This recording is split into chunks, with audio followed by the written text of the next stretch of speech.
नमस्कार. आज आपण पिंपरी अवघण या गावामध्ये आहोत. पिंपरी अवघण हे जे गाव आहे हे सेलू बाजारहून जवळ आहे आणि तालुका मंगरुळपीर, जिल्हा वाशिम या क्षेत्रात आहे. हे गाव जे आहे या गावाच्या बाजूलाच थोडासा एक डोंगरपट्टा आहे किंवा ज्याला आपण माळरान म्हणू. तर माळरानामध्ये सुनील अवघण हे आपले शेतकरी आहेत. नमस्कार. तर यांनी अतिशय उत्कृष्ट असं बाग डेव्हलप केलेली आहे. साधारणपणे काही बाग जी आहे ती 4.5 वर्षाची आहे, काही 3 वर्षाची आहे आणि त्या बागेमध्ये आंतरपीक म्हणून त्यांनी वेगवेगळे पिकं घेतले. तर त्या संदर्भात आपण त्यांच्याशी चर्चा आज करणार आहोत. नमस्कार अवघण साहेब. अवघण साहेब, या ठिकाणी आपलं किती एकर क्षेत्र आहे? 34 एकर आहे. आणि या 34 एकरामध्ये काय काय पिकं घेतात? 34 एकरापैकी 20 एकरावर आपण संत्रा लावलेला आहे. त्या संत्र्यामध्ये आंतरपीक म्हणून काकडी, चवळी, टरबूज असे वेगवेगळे पिकं आपण वर्षभरात घेत असतो. ह्या ज्या शेतामध्ये आपण जे संत्रा लावलेला आहे, हा संत्रा कधीपासून लावलेला आहे? संत्र्यामध्ये 12 एकर जो आहे तो जवळपास म्हणजे 4थं वर्ष चालू आहे आणि 6 एकराला दुसरं वर्ष चालू आहे. 6 एकराला दुसरं वर्ष चालू आहे. म्हणजे एक 4 वर्षाचा आहे आणि एक 2 वर्षाचा. मला एक अजून महत्त्वाचं एक आमचे जे शेतकरी जाणू इच्छितात की या ठिकाणी तुमचं पाण्याचा सोर्स काय आहे आणि तुम्ही पाणी व्यवस्थापन कसं करता? ते पाण्याचं 3 माझ्याकडे शेततळे आहेत, ज्याच्यामध्ये अस्तरीकरण केलेलं आहे. 2 विहिरी आहेत आणि 5 सोलर पंप त्याच्यावर इन्स्टॉल केलेले आहेत. 2 विहिरीचं कंटिन्यू पाणी त्या शेततळ्यामध्ये येतं आणि शेततळ्यामधून सोलरच्या पंपाच्या माध्यमातून आपण या पिकांना गरजेनुसार देतो. म्हणजे पूर्ण जे क्षेत्र आहे हे सोलर पंपनेच तुम्ही चालवता? Solar pump. बरं, पाणी व्यवस्थापनाच्या दृष्टिकोनातून आता ही जी जमीन आहे ही एकदम गोटाळ जमीन आहे. तर या गोटाळ जमिनीमध्ये तुम्ही कसं काय मॅनेज करता? ते म्हणजे पाणी व्यवस्थापन कसं करतात?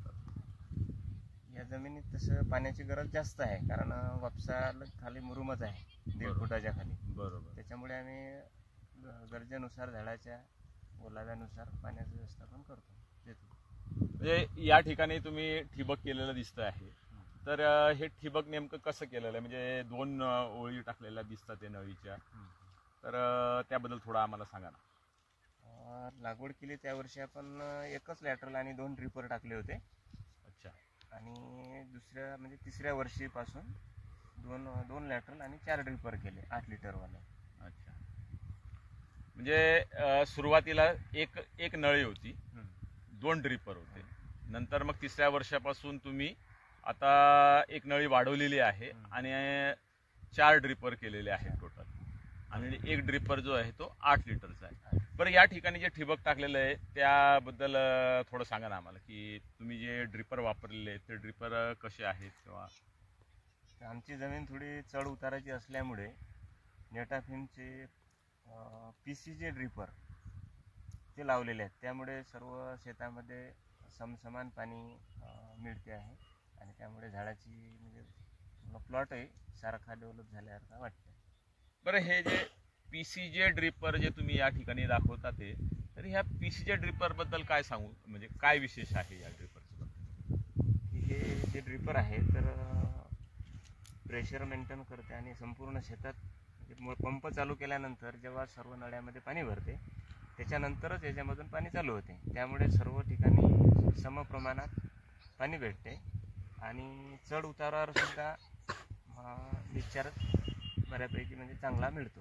म्हणजे आता हे तुमचं जे खाली वर क्षेत्र आहे तर चढ उताराच्या क्षेत्रामध्ये सुद्धा खालच्या बाजूला आणि वरच्या बाजूला सारखंच पाणी म्हणजे तुम्ही म्हटल्याप्रमाणे 8 लिटर पाणी पडते. आता हे जे झाडं आहेत ह्या झाडाला तुम्ही खत व्यवस्थापन कसं करता? खत व्यवस्थापन फर्टिलायझर इंजेक्टर आहे माझ्याकडे आणि त्या फर्टिलायझर इंजेक्टरने आम्ही गरजेनुसार वेळोवेळी बुरशीनाशक आणखी आपले रासायनिक वेगवेगळे खतं हे देतो. बरं, अजून एक मला प्रश्न होता. तुम्ही ह्या वेळेस वेगवेगळे पिकं लावलेले आहेत. म्हणजे आता तुमची या ठिकाणी याची लागवड चालू आहे, टरबूजची लागवड चालू आहे. म्हणजे ऑक्टोबरच्या शेवटच्या आठवड्यामध्ये तुम्ही टरबूज लावता ते. मग या ठिकाणी चवळी लावलेली दिसते आहे, त्यानंतर मग काकडी लावलेली दिसते आहे. तर हे आंतरपीक जे आहे, या आंतरपिकाचं कसं काय तुम्ही मॅनेजमेंट करतात आणि त्याचे काय रिझल्ट येतात? या आंतरपिकामुळे काय होतं की ह्या संत्र्यासाठी लागणारा जो काही खर्च आहे तो त्याच्यावर आपल्याला म्हणजे त्या पैशातून हे मॅनेज होते. आणि ह्या संत्र्यासारख्या पिकाला आपण जे 19-19 किंवा वॉटर सोल्युबल खतं असं काही कधी देत नाही. त्यामुळे या पिकाबरोबर त्या संत्र्यालाही ते मिळते आणि बगीचा डेव्हलप होण्यास मदत होत आहे त्याची. हे जे अंतर आहे, हे अंतर किती अंतर आहे? 2 झाडातलं अंतर किती आहे आणि 2 ओळीतलं अंतर किती आहे? हे आपण 16x16 या अंतरावर लागवड केलेली आहे. 16x16 वरती लागवड केलेली आहे. आणि मध्ये मग आंतरपीक जे घेतात ते त्याचं अंतर कसं आहे? मध्ये आपण 4 फूट अंतराचे 2 बेड पाडतो आणि त्यावरती समजा काकडी, चवळी, टरबूज अशी वेगळी पिकं घेतो. वा वा वा. म्हणजे तुम्हाला वर्षभरामध्ये येणारा जो खर्च आहे या संत्र्याचा, तो पूर्णपणे तुम्ही आंतरपिकातून मॅनेज करता ते. वा वा, फार छान. अजून एक मला असं विचारायचं आहे की तुम्ही या ठिकाणी संपूर्णपणे नेटाफेमचं ठिबक वापरलेलं आहे, तर नेटाफेमचंच ठिबक का वापरतात? आता कंपन्या तर ठिबकमध्ये भरपूर आहेत, पण नेटाफेम आता ही जगातली 1 नंबर कंपनी आहे. 1 नंबर म्हणजे मटेरियल जवळपास सारखंच असते, पण टेक्नॉलॉजीच्या बाबतीत जगातल्या 110 देशामध्ये चालते. शोधच या म्हणजे ठिबकचा शोधच या कंपनीने लावलेला आहे. आणि त्यामुळे या कंपनीकडून वेळोवेळी जे काही म्हणजे ॲग्रोनॉमिस्ट आहे, टेक्निशियन आहेत, इंजिनियर्स आहेत, यांच्या भेटी होत राहतात. आम्हाला येणाऱ्या अडचणी त्याच्यामध्ये सोडवण्यास मदत करतात. आणि असं नेटवर्क दुसऱ्या कंपनीत नाही आहे आज. म्हणजे तुम्हाला आफ्टर सेल सर्व्हिस पण खूप छान मिळते याच्या माध्यमातून. या ठिकाणी तुम्ही एवढं सगळं डेव्हलप करत आहेत, तर हे डेव्हलप करत असताना शिवाय तुम्ही व्यवसाय पण करतात, तर तुम्ही मॅनेजमेंट कसं करतात इथं? म्हणजे लक्ष कसं देतात इथं? तसं आता माझा व्यवसाय, मी जॉब करतो, ज्युनियर कॉलेजवर लेक्चरर आहे. तर तिथे माझी 11 ते 3:30 असं कॉलेज असते. तर सकाळी 8-8:30 वाजता मी शेतात येतो. 10:30पर्यंत शेतात मी जे काही मजूर आहे, गडी आहे, त्यांना दिवसभराचा प्रोग्राम सांगतो. पाणी कसं, कुठं किती द्यायचं, कोणते वाल चालू करायचे, खत कोणतं सोडायचं, तणाचं व्यवस्थापन काय, हे सांगतो. 10:30 वाजता मी माझ्या कॉलेजला जातो. पुन्हा 3:30ला सुट्टी झाल्यानंतर पुन्हा मग मी 4 वाजता शेतात येतो. 4 ते 6 थांबून त्या प्रत्येक झाडापर्यंत जाऊन त्याचं पाहणी करतो. त्या झाडाच्या पाण्याची गरज, त्याची स्प्रेची गरज, खताची गरज, यानुसार प्रयत्न चालू आहे. बरं, हे सगळं एवढा सगळा व्याप तुम्ही सांभाळता ते, तर मजूर व्यवस्थित काम करतोय का नाही? माणसं येतात आहे का नाही? तुमचा जो गडी आहे तो गडी या ठिकाणी काही गडबड तर नाही करत आहे, यासाठी तुम्ही काय असं हे केलं आहे? इथं जे काही मजूर आहेत त्या मजुराला मी माझ्या घरचा एक मेंबर म्हणून समजतो. आणि तशा प्रकारचं त्याची मदत करणे, वेळोवेळी त्याच्या मजुऱ्या वेळेवर देणे, त्यामुळे एक प्रकारचा एकमेकांवर विश्वास तयार झालेला आहे. आणि त्या विश्वासामुळे तसं मी CCTV कॅमेरा लावलेला आहे, पण त्याची गरजच पडली नाही आजपर्यंत ते CCTV लावून चेक करण्याची की कुठं काही झालं का. त्यामुळे आजच्या काळात जे काही मजूर किंवा लेबरचा प्रॉब्लेम आहे, लेबर भेटत नाही, तर माझ्याकडे मी 10 लेबर सांगितले तर 12 यायला तयार असतात. गड्याचा प्रॉब्लेम नाही, म्हणजे व्यवस्थित चालू आहे. आजच्या काळात जे काही प्रॉब्लेम आहे त्या प्रॉब्लेम आपण फाटा देऊन बऱ्यापैकी चालू आहे. इतर जे आजूबाजूला संत्रा लागवड करणारे शेतकरी आहेत किंवा वेगवेगळे पिकं घेणारे शेतकरी आहेत, खास करून सोयाबीन घेणारे आहेत आपल्या भागामध्ये, तर ह्या शेतकऱ्यांसाठी तुमचा काय संदेश किंवा त्यांना काय मार्गदर्शन असणार आहे तुमचं?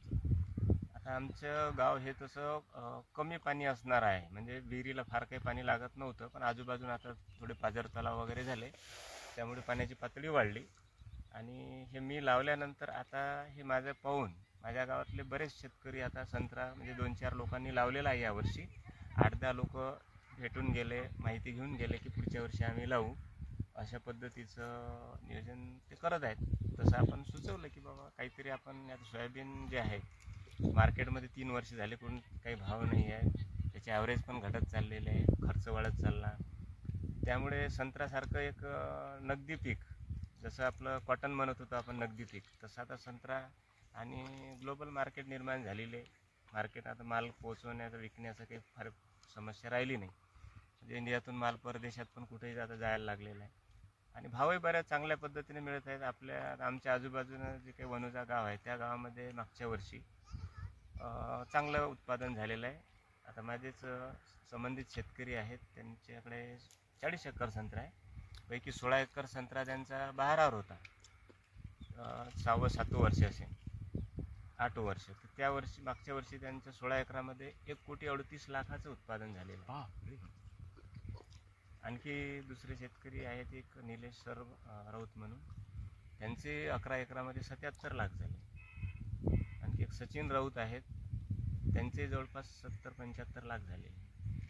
मग हे यांच्याकडे पाहूनच आम्ही हे बगीचा लावण्याचं नियोजन केलं आणि बाकी इतरही शेतकऱ्यांनी अशाच पद्धतीने काहीतरी एक वेगळा मार्ग अवलंबावा आणि त्याच्यामधून आजच्या धकाधकीच्या काळात, आर्थिक टंचाईच्या काळात एक वेगळा मार्ग शोधून काहीतरी आपला संसाराचा गाळा व्यवस्थित चालेल याच्यासाठी नक्कीच मदत होईल. आणि त्यामुळे नवीन शेतकऱ्यांनी, विशेषतः तरुण शेतकऱ्यांनी, कारण आजच्या काळामध्ये जे काही आता बेरोजगारी वाढत चालली, मुंबई पुण्यासारखे जे काही तिथे जाऊन जॉब करणे 15-20 हजारामध्ये, त्याच्यामध्ये उदरनिर्वाह करणं कठीण झालेलं आहे. आणि शेती हा म्हणजे भविष्यात एखादा जे काही मोठमोठे उद्योग व्यापार आहेत, पण त्यांना खायला लागणार आहे शेतीतलं धान्यच. त्यामुळे भविष्यात शेतीशिवाय पर्याय नाही. फक्त त्याचं एक आधुनिक समजा तंत्रज्ञान, टेक्निक याचा वापर करून वेगवेगळी पिकं या शेतकऱ्यांनी, विशेषतः सुशिक्षित तरुण शेतकऱ्यांनी इकडं वळावं. कारण आता मी स्वतः जॉब करतो आणि मी माझ्या दिवसभरातल्या वेळेतला बराचसा वेळ हा शेतीमध्ये देतो. शेतीमध्ये एक समाधानही मिळते आणि पैसाही मिळते. त्यामुळे नवीन तरुण शेतकऱ्यांनी या संत्रा झालं किंवा इतर फळबागेकडे आपापल्या शेतीच्या प्रकारानुसार, पाण्याच्या सुविधेनुसार फळबागेकडे वळावं असं आपण सुचवू. एक शेवटचा प्रश्न, उत्कृष्ट संत्रा घ्यायच्या दृष्टिकोनातून तंत्रज्ञानाच्या बाबतीमध्ये 1, 2, 3 काय गोष्टी सांगू शकाल? पाण्याचं व्यवस्थापन, खत व्यवस्थापन आणि ॲग्रोनॉमिस्ट यांच्याकडून वेळोवेळी मार्गदर्शन हे घेणं गरजेचं आहे. धन्यवाद सुनील भाऊ, तुम्ही अतिशय मोलाचं मार्गदर्शन आणि अतिशय चांगले अनुभव तुम्ही आमच्याशी शेअर केलेत. त्याबद्दल नेटाफेमच्या टीमच्या वतीने आणि व्यक्तिगत माझ्या वतीने तुमचे धन्यवाद व्यक्त करतो. नमस्कार.